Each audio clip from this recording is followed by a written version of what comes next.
Hello दोस्तों, आप सभी का स्वागत है आपके अपने चैनल पर जिसमें हम सीटेट के लिए संस्कृत के गद्यांश और पद्यांश करवा रहे हैं। आज का टॉपिक है पद्यांश 11। तो चलिए देखते हैं पद्यांश 11 के श्लोकों को।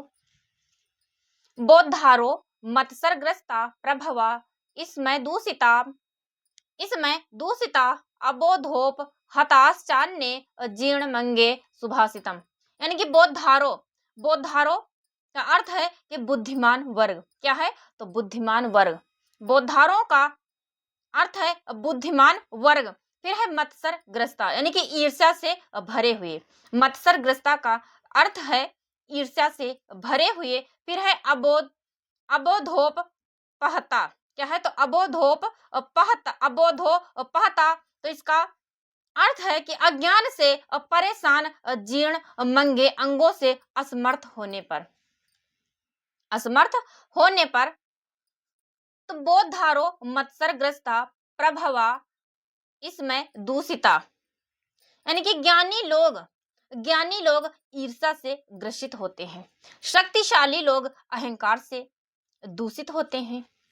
शक्तिशाली लोग अहंकार से दूषित होते हैं और कुछ लोग अज्ञान से पीड़ित होते हैं। यानी कि अबोधोप पहताश्चान्य यानी कि कुछ लोग अज्ञान से पीड़ित होते हैं। जीर्ण मंगे शुभाषितम यानी कि इसलिए सुभाषित यानी कि अच्छी बात या अच्छे वचन संसार में उपेक्षित होकर पुराने अंग के समान हो गया है। यानी कि इसलिए सुभाषित अच्छे वचन यानी कि अच्छी बात संसार में उपेक्षित होकर पुराने अंग के समान हो गया है। तो ये है श्लोक 1। दूसरा श्लोक देखते हैं कि छिन्नो अपि रोहति तरु यानी कि छिन्नो अपि यानी कि काटे जाने पर रोहत यानी कि बढ़ जाता है। रोहत यानी कि बढ़ जाता है। तनु यानी कि वृक्ष। छीणो अपि फिर है छीणो अपि यानी कि घटा हुआ। विम्र शंता यानी कि विचार करते हुए। विम्र फिर है विम्र शंता यानी कि विचार करते हुए। विपदा यानी कि विपत्ति। विपदा यानी कि विपदा का अर्थ है विपत्ति। संतप्त्यन्ते यानी कि परेशान नहीं होते हैं। क्या? तो परेशान नहीं होते हैं। छिन्नो अपि रोहति तरु क्षीणो अपि उपचीयते पुनश्चंद्र यानी कि काटे जाने पर भी वृक्ष फिर से उगाता है। छिन्नो अपि रोहत तरु यानी कि काटे जाने पर भी वृक्ष फिर से उग आता है। क्षीणो अपि उपचीयते पुनश्चंद्रा यानी कि क्षीण होने पर भी चंद्रमा फिर से बढ़ता है। इति विमृशंतः संतप्यन्ते नाते विपदा यानी कि इस प्रकार सोचने वाले सज्जन पुरुष विपत्तियों से दुखी नहीं होते हैं। तो ये है श्लोक 2। तो चलिए देखते हैं श्लोक 3 को। श्लोक 3 है कि मनसि वाचसि कार्ये पुंड पीयूष पूर्णा त्रिभुवन उपकार श्रेणी प्रीणयन्तः परगुण परमान ऋणम पर्वतीकृत्य नित्यम निज हृदय विक्षंत संतिशंता क्रियंत यानी कि पुण्य पीयूष पूर्णा यानी कि पुण्य रूपी अमृत से भरा हुआ। किससे? तो पुण्य पीयूष पूर्णा यानी कि पुण्य रूपी अमृत से भरा हुआ। उपकार श्रेणी फिर है उपकार श्रेणी तो उपकार आदि द्वारा। किसके द्वारा? तो उपकार आदि द्वारा। फिर है प्रीणयंता का अर्थ है कि खुश करते हुए। प्रीणयंता का अर्थ है कि खुश करते हुए। फिर है पर गुण परमाणुन पर्वती कृत्य नित्या तो दूसरों के छोटे गुणों को यानी कि परमाणु यानी कि दूसरों के छोटे छोटे गुणों को पर्वतीकृत यानी कि बढ़ा चढ़ाकर पर्वत के समान बढ़ा चढ़ाकर अभिक्षंता फिर है अभिक्षंता यानी कि खुश होते हैं। यानी कि मन से वचन से कार्य पुंड पीयूष पूर्ण यानी कि जो मन वाणी कर्म से पुण्य से परिपूर्ण होते हैं। किससे?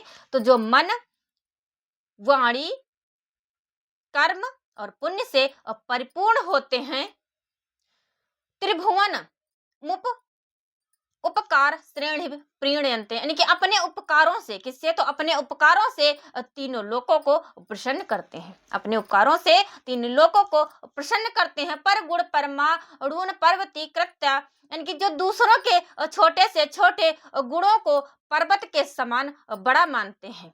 निज हृदय विक्षन्तः संति संतः क्रियन्त, यानी कि ऐसे सज्जन पुरुष संसार में बहुत ही कम होते हैं।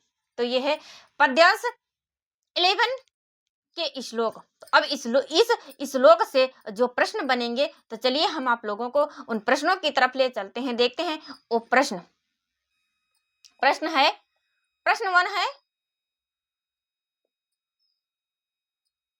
बोद्धार इति पदस्य अर्थः का। बोद्धारः इति पदस्य अर्थः का, यानी कि बोद्धार शब्द का अर्थ क्या है? ए है मूर्ख, बी है ज्ञानी जना, सी है दृष्टा, डी है आलस्य युक्ता। तो प्रश्न 1 का सही आंसर है बी। क्या है?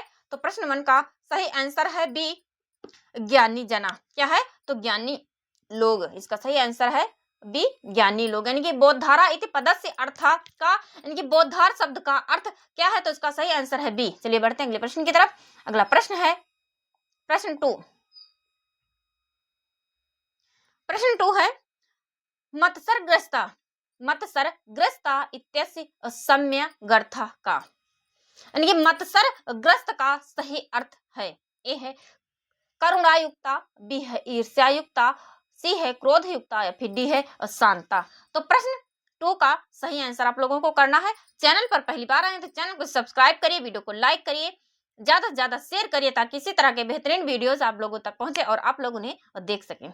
वीडियो पसंद आए तो वीडियो को लाइक जरूर करिए, एक लाइक तो बनता है। प्रश्न 2 का सही आंसर, यानी कि मत्सरग्रस्ता का सही अर्थ, तो इसका सही आंसर है बी, ईर्ष्या युक्ता, यानी ईर्ष्या से ग्रसित। इसका सही आंसर है बी। प्रश्न 3 है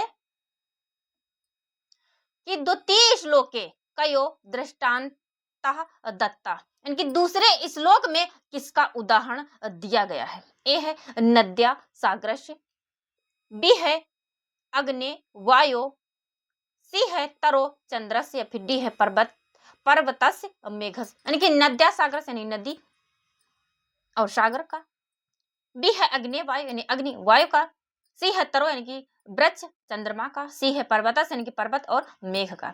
तो प्रश्न 3 का सही आंसर आप लोगों को करना है। तो प्रश्न 3 का सही आंसर है सी, तरो चंद्रस यानी कि वृक्ष और चंद्रमा का। इसका सही आंसर है सी। द्वितीय श्लोक के कयो दृष्टान्तः दत्ता का सही आंसर है सी, तरो चंद्रस।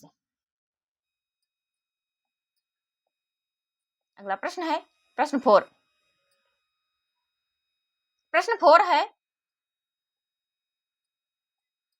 कि संतः शब्दस्य अर्थः का, संतः शब्दस्य अर्थः का, यानी संत शब्द का अर्थ है।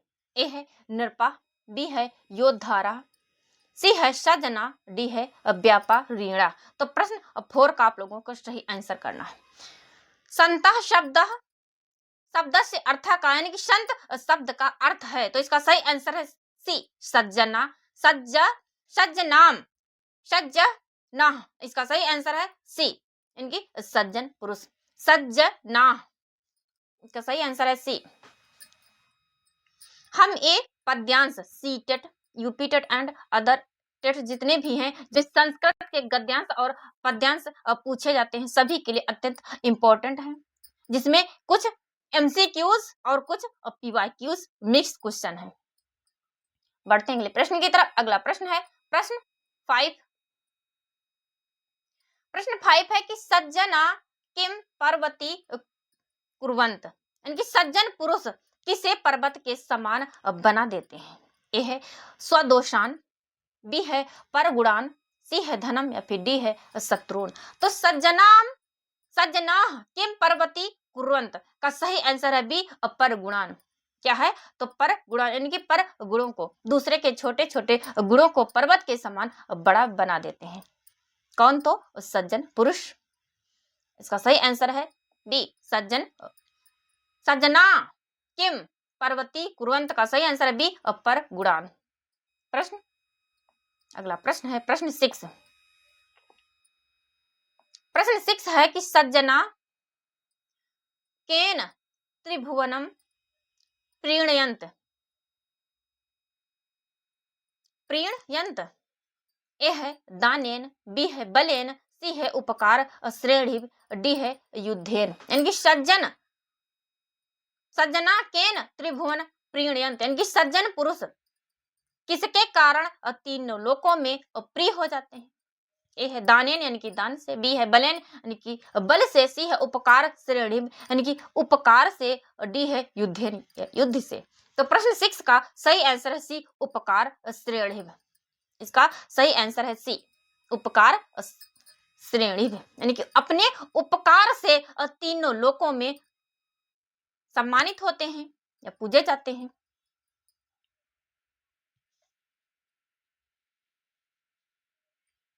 या फिर प्रसन्न करते हैं, यानी कि अपने उपकार से तीनों लोगों को प्रसन्न करते हैं। तो चलिए बढ़ते हैं अगले प्रश्न की तरफ।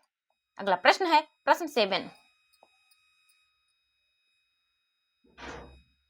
प्रश्न 7 है कि इते श्लोका, इते श्लोका कुतः नीता, यानी कि यह श्लोक कहाँ से लिया गया है। यह श्लोक कहाँ से लिया गया है। ए है चाणक्य, बी है मनु, सी है उपनिषद, डी है भर्तृहरि शतक।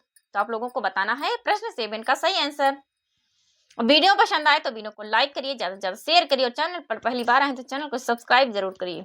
प्रश्न 7 यानी इते श्लोका कुतः नीता, यानी यह श्लोक कहाँ से लिया गया है। तो इसका सही आंसर है डी, भर्तृहरि शतक से लिया गया है। कहां से लिया गया है, तो भर्तृहरि शतक। प्रश्न 7 का सही आंसर है डी। अगला प्रश्न है प्रश्न 8। प्रश्न 8 है कि छीणो अप्य चीयते, छीणो अप्य चीयते पदे का संधि, यानी कि छीणो अप्य चीयते में कौन सी संधि है। आप लोगों को संधि पहचानना है। ए है यण संधि, बी है विसर्ग संधि, सी है दीर्घ संधि, फिर डी है गुण संधि। छीणो अप्य चीयते, छीणो अप्य चीयते पद में कौन सी संधि है। तो इसका सही आंसर है ए, यण संधि। कौन सी संधि है, तो इसमें यण संधि है। उम्मीद है आप लोगों को हमारा यह पद्यांश 11 पसंद आएगा। वीडियो पसंद आए तो वीडियो को लाइक करिए, चैनल पर पहली बार आए तो चैनल को सब्सक्राइब करिए, ज्यादा से ज्यादा लोगों तक इसे शेयर करिए। तो चलिए मिलते हैं एक नए वीडियो लेक्चर में। अगला टॉपिक होगा पद्यांश 12। तब तक आप लोग हमारे इस महत्वपूर्ण पद्यांश को देखते रहिए। Thank you.